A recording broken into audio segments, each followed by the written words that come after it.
মাস আগে ওয়াশিংটন ডিসিতে ফুলের মেলায় সমাপ্ত হলো ন্যাশনাল চেরি ফেস্টিভ্যাল।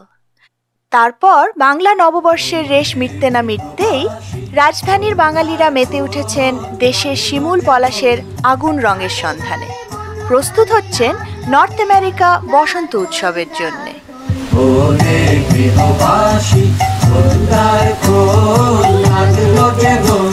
আমি এবছরই বোধহয় প্রথম দুবার বসন্ত ফেস করছি। একটা কলকাতার বসন্ত, পশ্চিমবাংলার বসন্ত, ভারতবর্ষের বসন্ত, আরেকটা বসন্ত হচ্ছে ওয়াশিংটন ডিসির বসন্ত। আমরা আগে এখানে বসন্ত উৎসব দেখিনি এবং করিনি। আমরা সবসময় বাংলাদেশে করছি। চারুকলার বসন্ত উৎসবের সাথে আমাদের সবসময় পারফরমেন্স ওখানে চলছে। তো এবার আমরা খুব এক্সাইটেড যে এবার এখানকার বসন্ত উৎসবটা দেখব।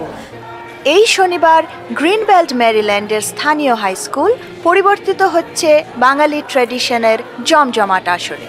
সকাল 11:30টায় দিনের শুরু প্রভাত ফেরি দিয়ে। তারপর বাংলাদেশ ও ভারতের শিল্পীদের সঙ্গীত ও নৃত্য পরিবেশনা। আসছেন পণ্ডিত অজয় চক্রবর্তী, সৌনক চট্টোপাধ্যায়, লিসা আহমেদ, ওয়ার্দা রিহাব, ইমন চক্রবর্তী ও আরো অনেকে। তুমি বলো, শুনছি চুপ করে আছি তো আমি কথা বলছি না কেন? চুপ করে আছি, তুমি বলছো না বলে তো বলো বলো বলো বলো বলো বলো বলছো।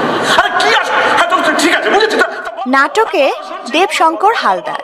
এছাড়া রয়েছে শর্ট প্লে কম্পিটিশন ও ছোটদের জন্য বসে আঁকো প্রতিযোগিতা। খাওয়া দাওয়া কেনাকাটা তো আছেই। সবার রঙে রং মেশাতে তৈরি রাজধানীর প্রবাসী বাঙালিরা। শনিবার মে 10 প্রবাসী বাঙালি মনের ডেস্টিনেশন নর্থ আমেরিকা বসন্ত উৎসব, ওয়াশিংটন ডিসি।